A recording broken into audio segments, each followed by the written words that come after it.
नमस्कार दोस्तों, आज फिर हमारे साथ एक्स ऑफिसर एनके सूद सर है। सूद सर नमस्कार, आपका बहुत बहुत स्वागत है। नमस्कार जी, बहुत बहुत शुक्रिया आपका।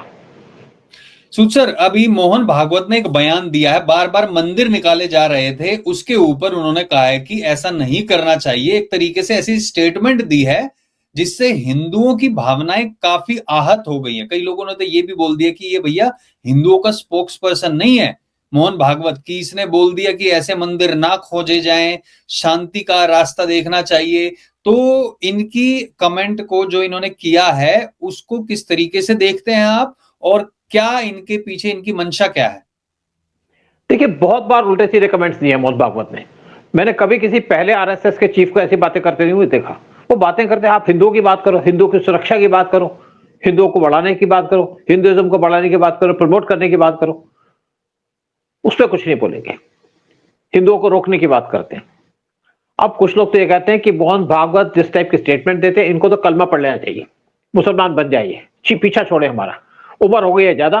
मैंने कहा, जैसे मैं एक फंक्शन में बैठा था जहाँ पे आरएसएस के लोग थे, एक वहां पे प्रवक्ता जो सीनियर था बोलने लगा, कहता हमने राम मंदिर बना दिया, अब हम राम राज्य बनाएंगे। मैंने कहा, यार कहाँ का राम राज्य बनाओगे तुम? यहाँ पे मुसलमान बैठे हैं, यहाँ पे अखिलेश बैठा है, यहाँ पे आपका राहुल गांधी बैठा है, यहाँ पे राम राज्य बनाओगे? पहले तो राक्षसों को भगाओगे तभी राम राज्य बनेगा ना। कभी कहते हैं अखंड भारत बना देंगे, मुसलमानों को अंदर कंट्री में मिला देंगे। देखिए, गांधी जी को मारा था गोडसे ने। क्यों मारा था? क्योंकि गांधी जी उस टाइम पे पाकिस्तान को 80 करोड़ देने वाले थे। उस टाइम पे एक ढेला, ये एक पैसे की कीमत होती थी 100 रुपए से भी ज्यादा, और 80 करोड़ पाकिस्तान को दे रहे थे जब इंडिया के अंदर लोग भूखे मर रहे थे।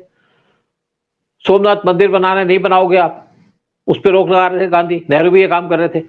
जब इंडिया का पार्टीशन हुआ था, लोगों को लगा कि अब हमें कांग्रेस बचाएगी, क्योंकि वहां तो मुस्लिम लीग थी जिन्ना के साथ, वो उनके साथ काम कर रही थी, सारे के सारे वहां पे जिहादी थे उनके साथ, तलवारें थी, बंदूकें थी उनके पास।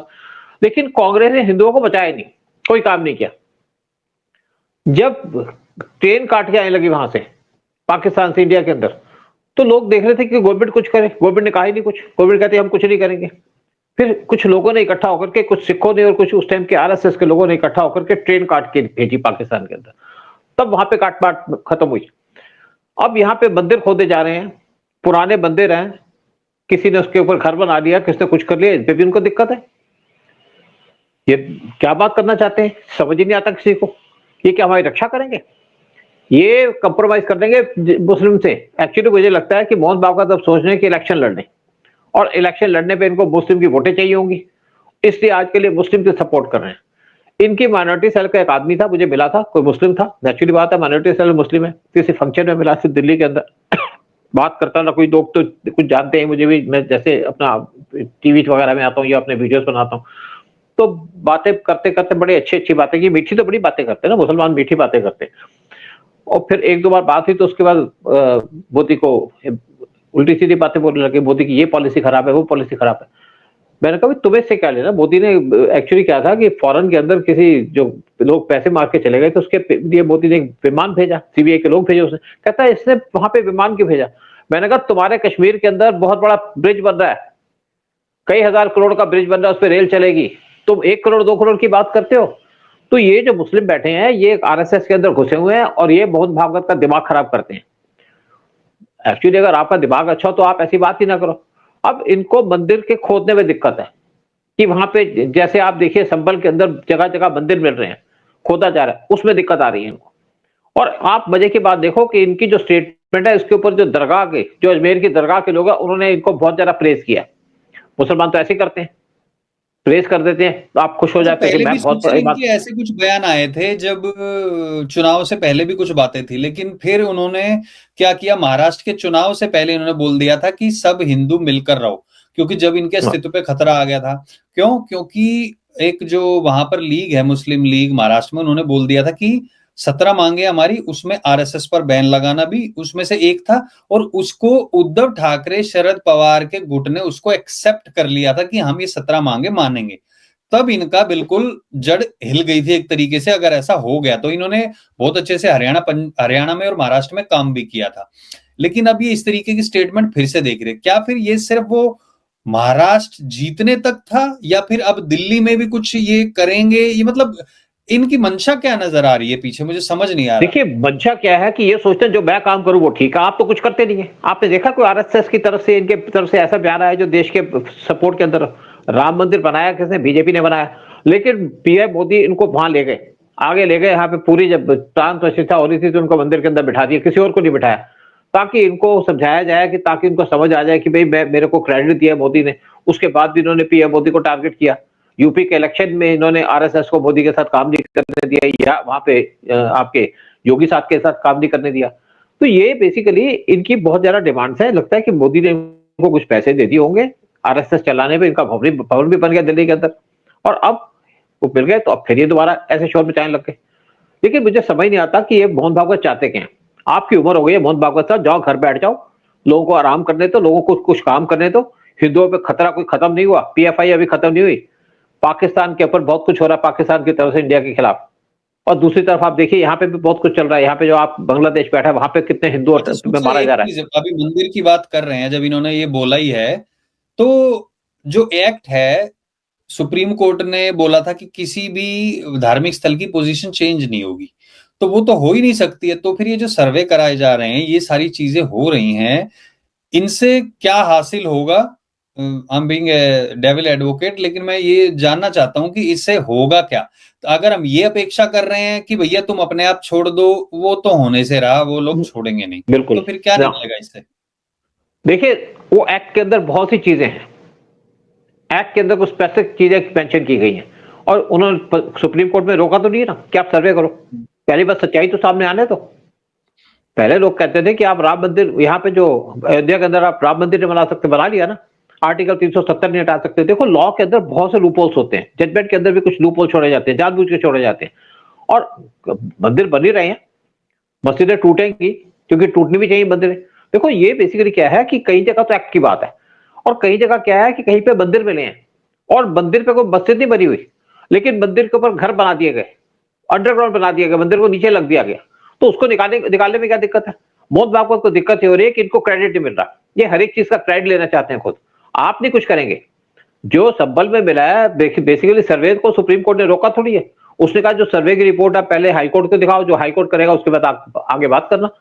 देखिए एक्ट के अंदर बहुत सी चीजें, अगर आप विष्णु की जी बात, उनकी बात सुनो तो उन्होंने बड़ी चीजें एक्सप्लेन की, बड़े तरीके से एक्सप्लेन किए कि सुप्रीम कोर्ट का जो एक्ट है वो किसी तरीके से इस पे नहीं कहता कि आप मंदिर पे सर्वे ना कराओ। सर्वे कराने के बाद वहां पता चले क्या है। आप बेसिकली आप पोजीशन चेंज नहीं करना चाहते, लेकिन आप देख रहे हैं कि वहां पे तो मंदिर है, मंदिर के ऊपर मस्जिद बना दी। तो मोहन भागवत को क्या दिक्कत आ रही है, क्यों आफत है इनको? तो एक तरीके ये से उनको बेसिकली ये देखिए, दिखाना है कि गिल्ट में लेके आओ पहले, कि ये देखो भैया तुम जहां पे नमाज पढ़ रहे हो ये तो हमारा है, और ये साबित भी हो गया है। उसके बाद अगर वो पढ़ते हैं फिर भी वहां पे जाके नमाज, तो एक तरीके से बोलते हैं कि किसी और के धार्मिक स्थल पर नमाज पढ़ना हराम होता है। तो मतलब एक तरीके से ये इनडायरेक्टली, मुझे नहीं लगता कि फिर भी वो कहेंगे, वो लोग कहेंगे कि हम तो मानते ही नहीं है, तो फिर देखिए कैसे होगा? मैं आपको एक बात बड़ी समझा दूं आकर के, यहाँ पे जब राइट्स होते हैं ना तो मुसलमान इकट्ठे होके आते हैं, ये मस्जिदों में इनके ऐलान हो जाते हैं। ये जितने ज्यादातर जैसे दिल्ली के अंदर मुसलमान लगा लो, या तो झुग्गी झोपड़ी में है, या इनके पास जो रेडी लगाते हैं, फ्रूट की रेडी लगा रही, या ऐसे छोटे मोटे काम कर लिया, कोई मैकेनिक आ गया, तो ये इस टाइप के काम करते हैं, औजार इनके पास हैं। जब वहां से ऐलान होता है तो इकट्ठे आते हैं, हिंदुओं को मारने लग जाते हैं। और हम अगर इसी चीजों पर लड़ते रहेंगे कि यहाँ पे मंदिर है कि नहीं है, जैसे मोहन भागवत ने बात करती, तो हम कैसे इनसे लड़ेंगे? इनसे लड़ना तो इनसे नीचे जाओ, यानी कि बेल्ट के नीचे मारते हैं तो हमें भी इनको बेल्ट के नीचे मारना पड़ेगा। जैसे एक मैं आदमी का वीडियो देख रहा था, उसने कहा जी मैंने तलवार बांटनी शुरू कर दी है, घर में आपके हर एक हिंदू के औजार होना चाहिए। हमारे घर में पहले मिलता ही नहीं था, चिमटा तक नहीं मिलता था, लेकिन हमारे घर में औजार होना चाहिए। और मैं एक और बता दूं बात आपको कि अगर कोई मुस्लिम आप पे अटैक करता है, इकट्ठे होते हैं तो अटैक करते हैं, अगर एक मुस्लिम जो अटैक करता है उसको आप दो, एक के बदले दो मारोगे तो भाग जाएगा। आप 1971 का दे लो, 1971 में जो वार हुआ तो पाकिस्तान के 93,000 सोल्जरों को हमने मुर्गा बना दिया था, दंगे कर दिए थे, उनके पैंटे उतार दी थी। अगर इतने बलवान होते, इतने ताकतवर होते तो ऐसे काम नहीं करते। लेकिन ये क्या, पीछे से अटैक करते हैं, लड़कियों को पटाने की बात करते हैं, लव जिहाद की बात करते हैं, कन्वर्शन का तरीका करते हैं, लोगों को धमकाते हैं, 10 इकट्ठे हो जाते हैं, एक आदमी पे अटैक करते हैं, क्योंकि इनको वहां से गाइडेंस होती है पूरी मस्जिद से। और हिंदू क्या, हमारे पास कोई है नहीं, इस शाखा में लोग जाते हैं, उसको मोहन भागवत जैसे लोग उनको न्यूट्रलाइज कर देते हैं कि आप कुछ नहीं करोगे। वो सिर्फ वहां पे शाखा में अटेंड करके आ जाते हैं वापस, कोई प्रवचन सुन लेते होंगे, पूजा कर लेते हैं, ये जो जब तक आरएसएस अपने पैर पे खड़ी नहीं होगी, अपने आप को मजबूत नहीं करेगी, हम क्या कर सकते हैं? और अगर हम इसी के भरोसे बैठेंगे आरएसएस के, और उसका जो चीफ होगा मोहन भागवत जैसा होगा, तो क्या अचीव कर सकते हैं? कुछ नहीं कर सकते। देखिए, हिंदुस्तान के ऊपर आजकल खतरा कोई कम नहीं हुआ। अगर हमें पहले खतरा था तो आज और ज्यादा खतरा बढ़ा हुआ है, क्योंकि मुस्लिम इकट्ठे हो जाते हैं, हम इकट्ठे नहीं हो पाते, हम जातियों में बढ़ जाते हैं। इनकी भी जातियां हैं, लेकिन जातियों में बढ़ते नहीं है ये। और हमारे जिन लोगों पे हम भरोसा करते हैं, मोहन भागवत जैसे, इनकी वजह से हमें नुकसान होता है।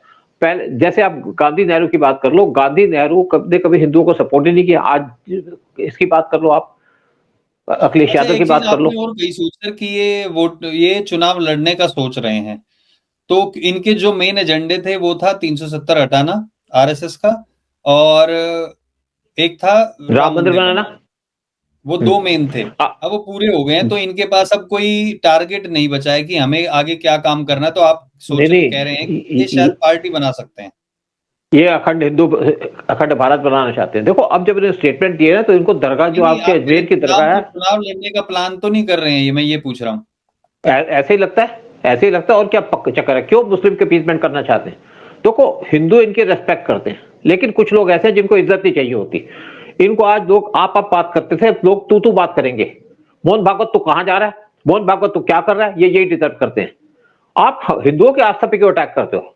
आपके मंदिर हमने खोद के दिखा दिया, तो मंदिर पे खोदने पे आपको क्या दिक्कत है? अगर मंदिर मिला वहां पे किसी जगह में, तो क्या दिक्कत है?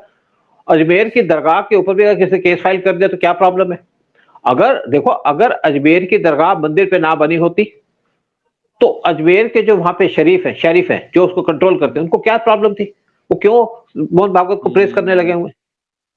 पर एक चीज मुझे जितना लगता भी है, जो मुझे पर्सनली लगता है सूद सर, जब आरएसएस को ये लोग कहते हैं कि आतंकवादी संगठन, इस तरीके से बात करते हैं, बहुत ज्यादा इसमें ये काम करता है मुस्लिमों के खिलाफ, तो ये ऐसी बात करके वो चीज हटाना चाहते हैं, तो क्या ये कहीं ना कहीं डर भी है? देखिए, ऐसा है कि ऐसी चीज तो कभी हटेगी नहीं, क्योंकि हम्म। राहुल गांधी तो आरएसएस को गालियां देगा ही। आरएसएस ने किसी को मारा नहीं है, आरएसएस के आदमी किसी पे अटैक नहीं करते, लेकिन सेल्फ डिफेंस तो कर सकते हैं ना। अब ये सेल्फ डिफेंस की भी जो हमारे पास पावर है, उसको विड्रॉ करना चाहते हैं। हम्म। इन जैसे लोगों की वजह से हिंदू को भी इकट्ठे नहीं होते। मोहन भागवत जैसे, मैंने कभी भी किसी आरएसएस के चीफ को ऐसे बात करते हुए देखा, इतनी घटिया बात करते हुए।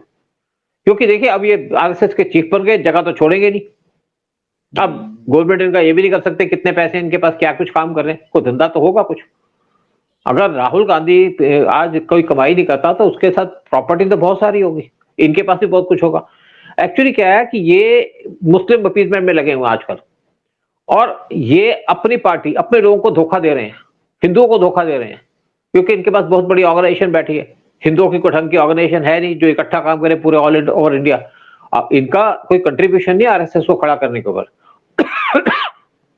आरएसएस खड़ा करने में बहुत लोगों ने काम किया था, लेकिन ये आरएसएस पे कब्जा तो है इसका, और जितने लोग उनके हैं वो पूरी कमिटमेंट है उनकी।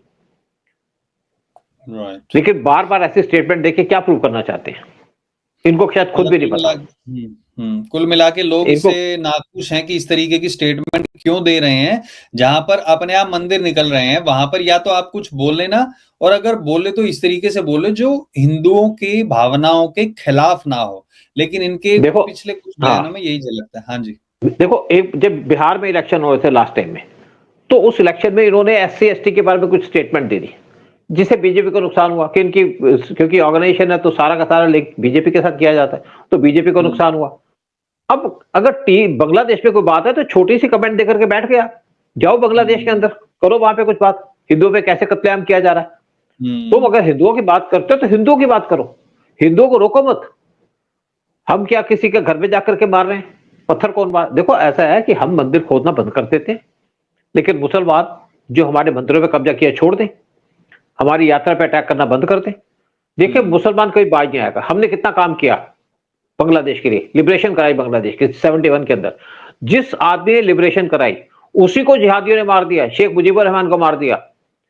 और अगर आज बांग्लादेश ऊपर चल रहा था, उसकी इकोनॉमी अच्छी चल रही थी, सब ठीक था, उसके बाद क्या हुआ? शेख हसीना को हटा दिया, जो उसको बांग्लादेश को ऊपर लेके जा रही थी, और उसके हटाने के बाद हिंदुओं को फिर मारना शुरू कर दिया।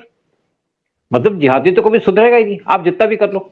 जिहादियों को मारने का तरीका है कि जिहादियों को उसी तरीके से टारगेट करो जैसे जिहादी करते हैं, यानी कि अगर जिहादी एक मारे तो दो मारो। जिस दिन बांग्लादेश के अंदर हिंदुओं ने जिहादियों पे अटैक करना शुरू कर दिया तो सीधे हो जाएंगे। अब जिहादी हिंदुओं को मार रहे थे, वहां पे म्यांमार से अराकान आर्मी आ गई, उन्होंने बंगाल के कुछ जो बांग्लादेश के कुछ एरिया पे कंट्रोल कर लिया, तो वहां पे खलबली मच गई उसके अंदर। नहीं तो हमको धमकी दे रहे थे। बांग्लादेश और म्यांमार का डिस्टेंस देखिए, बांग्लादेश की जो एरिया है वो है 1,47,000 कुछ किलोमीटर का, और म्यांमार से 4 गुना ज्यादा है। बांग्लादेश की पॉपुलेशन म्यांमार से 4 गुना ज्यादा है। मतलब जहां पे म्यांमार के अंदर 1 आदमी रहता है, बांग्लादेश के अंदर उस जगह में 16 आदमी रहते हैं। और अब ये जिसने इनको रिलीज कराया, अब इंडिया की बात करें कि असम ले लेंगे, बांग्लादेश आपका वेस्ट बंगाल ले लेंगे। तो जिहादियों पे आप कोई भरोसा नहीं कर सकते। आप गल्फ की बात छोड़ दीजिए, गल्फ के लोग आज सुधर चुके हैं क्योंकि वो ओरिजिनल मुस्लिम्स हैं। लेकिन ये जो जिहादी हैं, जो हिंदुस्तान, पाकिस्तान, बांग्लादेश के अंदर है, ये कभी सुधरेंगे नहीं, और इनको आप अपील करोगे तो अपने नुकसान पहुंचाओगे। लेकिन मोंग भागवत की जो स्टेटमेंट है किसी तरीके से एक्सेप्ट नहीं की जा सकती। इनको बोलने का हक नहीं बनता। कौन है हिंदू के रिप्रेजेंटेटिव, किसने बनाया इनको? क्योंकि आरएसएस इनके कब्जे में है, तो जो मर्जी उल्टी स्टेटमेंट दे दो, हमारे सेंटीमेंट को हर्ट करते हैं। हम किसी मुस्लिम से हर्ट नहीं होते, जो स्टेटमेंट देता है उसको इग्नोर करते हैं। जब ऐसे लोग स्टेटमेंट देते हैं तो हमारे अंदर से हमें चीख लगती है, चीज पड़ती है हमारे दिल के अंदर। और ये लोग बाज नहीं आएंगे क्योंकि इनको Z+ सिक्योरिटी मिली हुई है, खतरा कोई है नहीं। लेकिन अपने खाने पीने का मजा इनका, पहले साइकिलों में घूमते थे, आज ये मर्सिडीज में घूमते हैं, हिंदुओं का पैसा लेते हैं। अब मुझे देखिए, बोलिए। एक और मैं बताऊं बात, कि एक ऑर्गेनाइजेशन बनी है आरएसएस की मंदिरों की सुरक्षा के लिए। मीटिंग होती है, डिस्कशन होती है, फालतू सी बातें की जाती हैं, लेकिन कोई बात नहीं की जाती मंदिर को कैसे प्रोटेक्ट करेंगे, कैसे वहां पे सैलरी दिलवाएंगे मंदिरों को। सिर्फ ये कहते हैं कि हाँ, हमें मंदिरों को, जो आपकी साउथ में गवर्नमेंट है, उनके कब्जे छुड़ाना चाहिए। काम कुछ नहीं करते, बैठ करके चले जाते हैं और एक डिस्कशन हो जाती है, पैसा सेंट्रल गवर्नमेंट से मिल जाता है उनको, जगह कुछ जो बड़े बड़े बिजनेसमैन है वो प्रोवाइड कर देते हैं, और आकर के खा पी के चले जाते हैं। ये तो काम कर रहे हैं आरएसएस के जो ऊपर के लोग हैं। चलिए अभी देखते हैं कि आगे क्या होता है, लेकिन इस बयान से हिंदू नाराज जरूर हैं, और लोगों से भी मैं पूछना चाहूंगा कि कमेंट सेक्शन में जरूर बताइए कि आपको क्या लगता है कि इस तरीके के बयान देने क्या सही है। और अगर ऐसा टाइम आता है जहां पर बीजेपी कहे कि हम आरएसएस से किनारा कर रहे हैं, इस तरीके के बयान अगर वो इलेक्शन के टाइम पे देते हैं, तो उसका क्या असर पड़ेगा। सब लोग अपने विचार कमेंट सेक्शन में जरूर लिखें, और इस वीडियो को लाइक शेयर जरूर करें, और हमारे चैनल को सब्सक्राइब करें। बहुत बहुत धन्यवाद सूद सर आने के लिए, जानकारी देने के लिए। जय हिंद, जय भारत। जय हिंद, जय भारत।